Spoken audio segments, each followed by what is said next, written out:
देखो अगला प्रश्न है, केंद्र सरकार के द्वारा अर्जित राजस्व वृत्त चार्ट। राजस्व वृत्त चार्ट आपको दे रखा है, एक पाई चार्ट है जिसमें ए का मतलब है सीमा शुल्क, बी का मतलब है अन्य, सी का मतलब है आयकर, डी का मतलब है निगम कर और ई का मतलब है उत्पाद शुल्क। और इनसे होने वाला जो राजस्व है वो आपको एक पाई चार्ट के अंतर्गत दर्शाया गया है।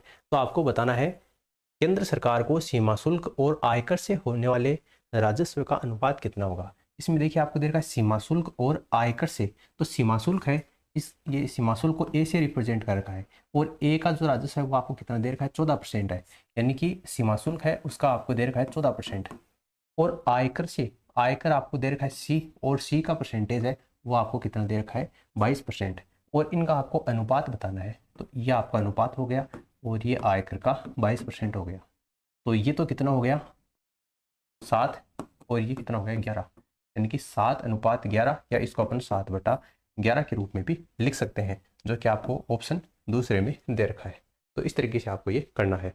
अगला प्रश्न देखो, यदि उत्पाद शुल्क से केंद्र सरकार को होने वाली आय है वो 36,490 करोड़ रुपए है। 36,490 किससे? उत्पाद शुल्क से। तो उत्पाद शुल्क अपना ई है और ई से 41% हो रही है और इस 41% का मान, 41% का मान ही आपको कितना दे रखा है 36,490 करोड़ रुपए। ये 41% का मान दे रखा है, तो 1% का मान कितना हो जाएगा 36,490 करोड़ अपॉन 41। तो इसी तरीके से 100% का मान कितना हो जाएगा 36,490 अपॉन 41 मल्टीप्लाई 100। तो ये कितना आ जाएगा आपका 100% का मान आ जाएगा, क्योंकि कुल राजस्व पूछा आपको, इसमें कुल राजस्व है। तो ये तो 41% का मान है, टोटल राजस्व निकालने के लिए 100% का अपन मान निकालेंगे। तो इसको मल्टीप्लाई करके आप कर लेना, इसको करोगे तो आप ये कटेगा 89 बार, ठीक है 89 बार कटेगा। तो 10 ये है तो ये आ जाएगी, इसको 100 से मल्टीप्लाई करोगे तो 2 बिंदी और आ जाएगी। तो ये कुछ 89,000 करोड़ रुपए इसका आंसर आने वाला है, तो ये इसका आंसर हो जाएगा। अगला प्रश्न देखो, अगले प्रश्न में आपको दिखा है केंद्र सरकार को, इसका अगर आप स्क्रीनशॉट लेना चाहें तो ले सकते हैं। देखो अगला प्रश्न, केंद्र सरकार को निगम कर से प्राप्त होने वाली आय अन्य स्रोतों से प्राप्त होने वाली आय का कितने प्रतिशत है, ये आपको बताना है। देखो निगम कर से, तो निगम कर है डी का है 9%, तो निगम कर से प्राप्त होने वाली आय कितनी है 9% है। उसके बाद में अन्य स्रोतों से, देखो अन्य स्रोतों से, और अन्य स्रोत का मतलब है बी, और बी का मान आपको कितना दे रखा है 14%, तो बी का मान कितना है 14%।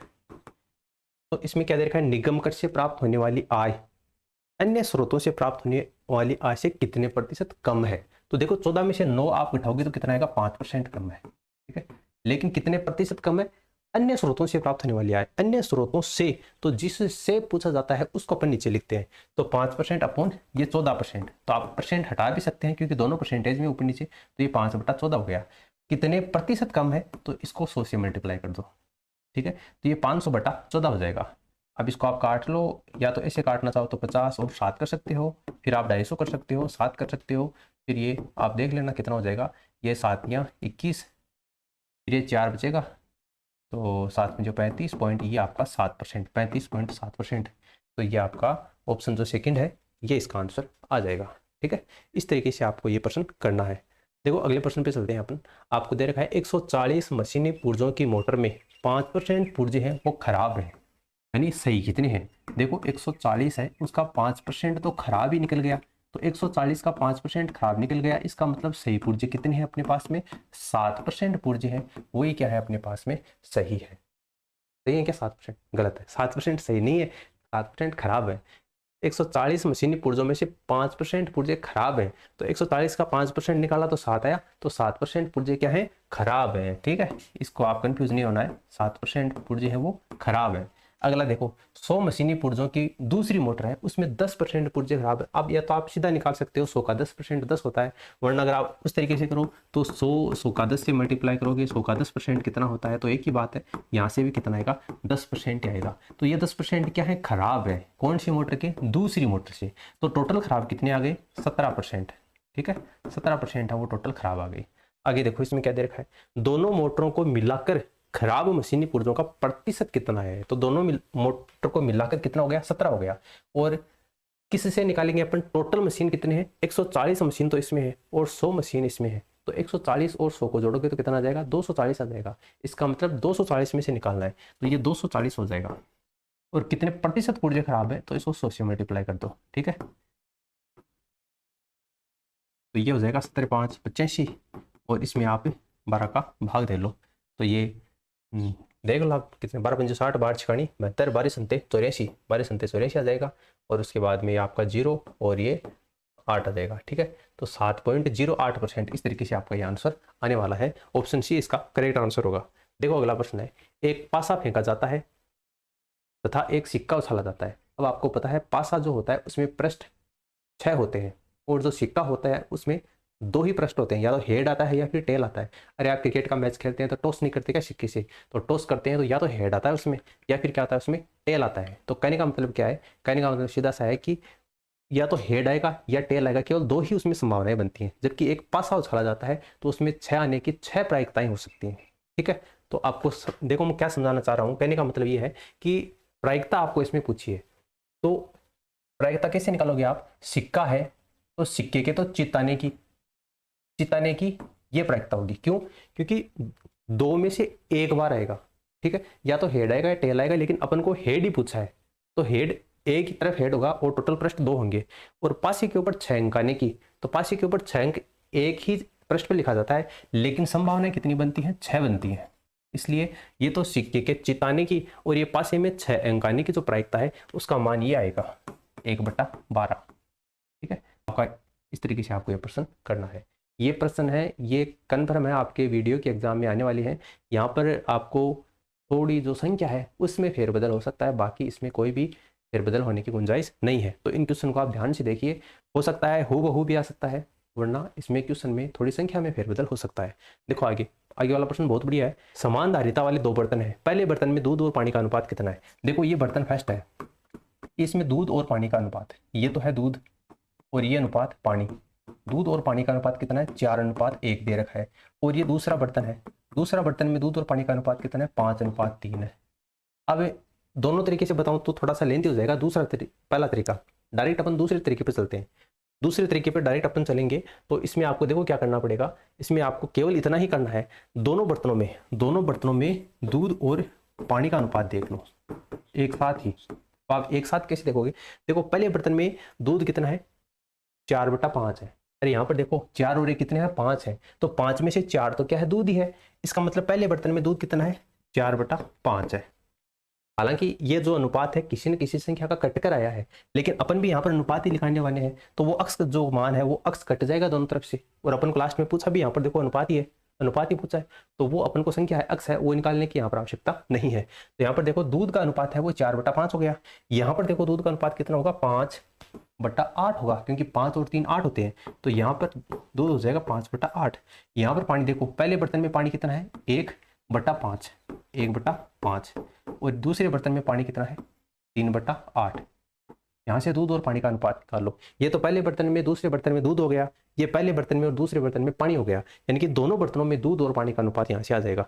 यहाँ के देखो लघुत्तम 40 आ गया, फिर ये 5×40, तो ये आपका 832, 8×45 तो ये आपका 25, फिर देखो ये 5×40 तो 8, और ये आपका 15 आ जाएगा। तो यहाँ से देखो 5 और 2 7 हो गया, 3 और 2 5 हो गया, और ये 8 और 5 13 होता है ना, तो ये आपका 23। तो 57:23 ये दूध और पानी का अनुपात है। आपको ये पूछा है इस मिश्रण में दूध और पानी का अनुपात क्या होगा, तो 57:23 आपका जो ऑप्शन सेकंड है ये आंसर आपका आ जाएगा, ठीक है, कोई दिक्कत। अब आप चाहें तो इसका स्क्रीनशॉट ले सकते हैं, केवल आपको इतना ही कैलकुलेशन वो एग्जाम में करनी है, क्योंकि कंपटीशन एग्जाम में टाइम होता है वो कम होता है। तो अपन क्या करते हैं कि जो तरीका अपन को शॉर्ट लगता है ना, उसी तरीके से अपन को एग्जाम में प्रश्न है वो करना चाहिए। बोर्ड एग्जाम की बात अलग है। यहाँ पर देखो अगला प्रश्न है, यदि 5% चक्रवृद्धि ब्याज की दर से 2 वर्ष के पश्चात 441 रुपये प्राप्त होते हैं, क्या है, प्राप्त होते हैं, इसका मतलब ये 441 क्या है, मिश्र धन है आपका। ये क्या है आपका 441 रुपये मिश्र धन है। मिश्र धन को अपन ऐसे रिप्रेजेंट करते हैं। तो मूलधन आपको ज्ञात करना है। अब देखो मिश्र धन बराबर क्या होता है, मिश्र धन बराबर क्या होता है, मूलधन 1 + R/100 और ये T। तो मूलधन तो अपन ने अक्स मान नहीं रखा है, ठीक है। 1 + R का मान कितना है, 5, तो 5/100 लिखो या 1/20 लिखो, एक ही बात है। और आगे 2 वर्ष के लिए है, तो 2 वर्ष। और मिश्र धन अपन को कितना दे रखा है 441, ठीक है। तो यहाँ से अक्स देख लो, मल्टीप्लाई ये 20 रहे 21, तो ये 21/20 मल्टीप्लाई 21/20, और यहाँ पर आपको 441 क्वेश्चन में दे रखा है। तो 21 को 21 से मल्टीप्लाई करेंगे तो कितना आएगा 441 आएगा, और इस 441 ये 441 तो कैंसिल हो जाएगा। तो यहाँ पर देखो अक्स की जो वैल्यू है वो कितनी आ जाएगी आपकी 400 आ जाएगी, क्योंकि 20 और 20 400 मल्टीप्लाई करोगे 400 होता है, और 400 आपको वज्र गुणा करोगे तो ऊपर चला जाएगा, तो अक्स का मान कितना आ जाएगा 400। तो मूलधन आपका मान कितना आ गया 400 रुपये आपका मूलधन है, ठीक है। इस तरीके से आपको ये प्रश्न करना है, ज़्यादा नहीं है, आपको केवल मिश्र धन आपको दे रखा है, तो मिश्र धन के फॉर्मूले में अपन ने मान रखा है और कुछ भी नहीं किया, ठीक है। आगे देखो आगे वाला प्रश्न। गीतेश ने 4 वर्ष के लिए चक्रवृद्धि ब्याज की 5% दर पर कुछ लोन लिया, यदि अदा किया गया कुल ब्याज है वो 431.01 रुपये था। देखो मिश्र धन बराबर क्या होता है, अपन को पता है कि मूलधन प्लस क्या होता है इंटरेस्ट यानी कि ब्याज होता है, और मूलधन अपन मान लेते हैं कितना है x है, और ब्याज कितना दे रखा है आपको 431.01, 431.01, ये आपको मिश्र धन आ गया। लेकिन एक मिश्र धन का फॉर्मूला होता है, ये समीकरण मान लो कि 1 है। मिश्र धन का फॉर्मूला क्या होता है, मूलधन इंटू 1 + r/100, और इसी का हाथ में t आता है, समय आता है। तो मूलधन तो अपने अक्स मान ही रखा है 1 + r का मान कितना दे रखा है आपको 5% की दर से, तो 1 + 5/100 करेंगे या फिर 1/20 लिख दो, एक ही बात है। और समय कितना दे रखा है 4 वर्ष दे रखा है। तो यहाँ से ये जो मिश्र धन है इसका मान कितना आ जाएगा, अक्स गुणा 4 पावर है, और ये हो जाएगा 21/20 गुणा 21/20 गुणा 21/20 गुणा 21/20। अब आप चाहो तो इनको इस तरीके से लिख सकते हो, अक्स गुणा 441/400 गुणा 441/400, ये मिश्र धन का मान आ गया। तो एक समीकरण तो अपने के पास ये आ गई, ये भी मिश्र धन ही है और ये भी मिश्र धन है, दोनों मिश्र धन है, इसका मतलब इनको बराबर कर दो। तो यहाँ से अक्स प्लस ये 431.01 है बराबर, ये आपको समीकरण दे रखी है 441/400 गुणा 441/400। इस समीकरण को आपको हल करना है, ठीक है। इस समीकरण को हल करोगे तो मैं आपको आंसर बता देता हूँ, 1999 पॉइंट कुछ आएगा, यानी कि 2000 के समथिंग आएगा, 1999.98 करके कुछ आएगा। तो ये अप्रोक्सीमेट हो जाएगा 2000, यानी अक्स का मान जो है वो यहाँ से आपका 2000 आने वाला है, ठीक है। क्योंकि 1999 में आपको ऑप्शन में नहीं दे रखा है, 2000 लगभग दे रखा है, 2000 लगभग, ठीक है। तो यहाँ से आपका 2000 इसका आंसर आ जाएगा। इस तरीके से आपको ये प्रश्न करना है। देखो अगले प्रश्न पे चलते हैं अपन। 6440 रुपए की धनराशि को 3 भागों में बांटना है, 1/2 अनुपात 2/3 अनुपात 3/4, ठीक है। 6440 रुपए की धनराशि है। देखो आपको सबसे पहले क्या करना है, 1/2 अनुपात 2 अनुपात 3 और 3/4 दे रखा है, तो इसको लिख लेना है 1/2 अनुपात 2/3 अनुपात 3/4। अब इसको सरल अनुपात में चेंज कर लो। सरल में चेंज कैसे करेंगे, 2 3 4 का लघुत्तम देखो 12 आता है, तो इसको 12 से मल्टीप्लाई कर दो। सभी को, सभी अनुपात में होता है उसको सभी को एक जैसी संख्या से मल्टीप्लाई करते हैं तो कोई फर्क नहीं पड़ता है। यहाँ पर देखो इसको मल्टीप्लाई करोगे तो ये 6 आ जाएगा, ये 3 चौक 12 आ जाएगा और 4 दूनी 8 आएगा, और यहाँ पर ये 4 3 12 आ जाएगा, 3 3 9 हो जाएगा, यानी कि ये सरल अनुपात आ गया अपने पास में। अब अपन को पूछा क्या गया है, पहला भाग क्या होगा, यानी कि 6440 रुपए में से पहला भाग पूछा है केवल, तो पहला भाग कितना है अपने अनुसार 6 है, तो 6 बटा अनुपातों का योग कितना है 8 6 14 होते हैं, और 14 और 9 कितने होते हैं आपके 23 होते हैं। इसका मतलब 6/23 मल्टीप्लाई 6440, ये आपका पहला भाग आ जाएगा, ठीक है, पहला भाग। और इसको जब आप हल करोगे तो आपका जो मान है वो 1680 आ जाएगा, ठीक है, 1680 आ जाएगा। इसको काट पीट के करोगे तो 1680 इसका आंसर आ जाएगा, ठीक है। अब देखो अगले प्रश्न पे चलते हैं अपन। मनोज ने एक साइकिल 500 रुपये में खरीदी। मनोज ने एक साइकिल है वो कितने रुपए में खरीदी, 500 रुपये में खरीदी, और उसको 80 रुपये कम में बेच दिया। अब देखो 500 रुपये में खरीदी तो क्रय मूल्य कितना है, अपना क्रय मूल्य कितना है 500 रुपये है, और उसको 80 रुपये कम में बेच दिया, है ना। तो उसको घटा कितने का हुआ, उसका विक्रय मूल्य कितने का हो गया, विक्रय मूल्य 420 हुआ। क्यों, क्योंकि 80 रुपये कम में बेच दिया। लेकिन आपको यहाँ पर विक्रय मूल्य नहीं बताना है, हाँ सॉरी विक्रय मूल्य भी बताना है। आपको देखो विक्रय मूल्य और उसे कितने प्रतिशत हानि से हुई, तो अपन को ये तो पता चल गया कि विक्रय मूल्य 420 है। अब देखो 420 आपको केवल एक ही ऑप्शन में दे रखा है, बाकी यहाँ पर 440 है, 400 है, 380 है, तो आप यहाँ से सीधा भी आंसर निकाल सकते हो।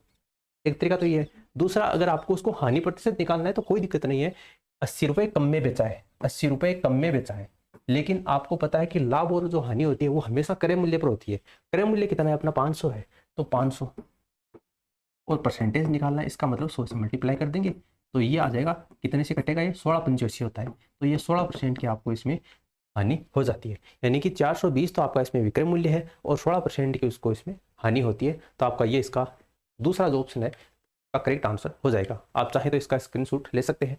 देखो अगला प्रश्न है, एक दुकानदार ने अपने सामान को क्रय मूल्य पर बेचता है परंतु 1 किलोग्राम के स्थान पर 900 ग्राम का वाट ही प्रयोग करता है ना, शान ज्यादा है। 1 किलोग्राम के स्थान पर 900 ग्राम का वाट ही प्रयोग करता है, यानी कि 1 किलोग्राम में 1000 ग्राम होते हैं, लेकिन उसने 100 ग्राम कम तोला है। तो कितने ग्राम कम तोला है? 100 ग्राम कम तोला है। कितने में से? 900 ग्राम वाट का ही प्रयोग करता है, तो 900 में से। और लाभ कितना कमाया है? तो ये परसेंटेज में पूछा है आपको, प्रतिशत, तो ये आप देख लो परसेंटेज में 100 में 9 का भाग दोगे तो ये आपका जाएगा 11/1/9%। ठीक है, 11/1/9% आपको देखो तीसरे ऑप्शन में दे रखा है। यानी कि 1 किलोग्राम के स्थान पर 900 ग्राम का वाट का प्रयोग करता है, यानी कि 100 ग्राम है उसकी वो बचत कर लेता है, लाभ कमाता है। तो 100 ग्राम कितने में से? 900 ग्राम में से।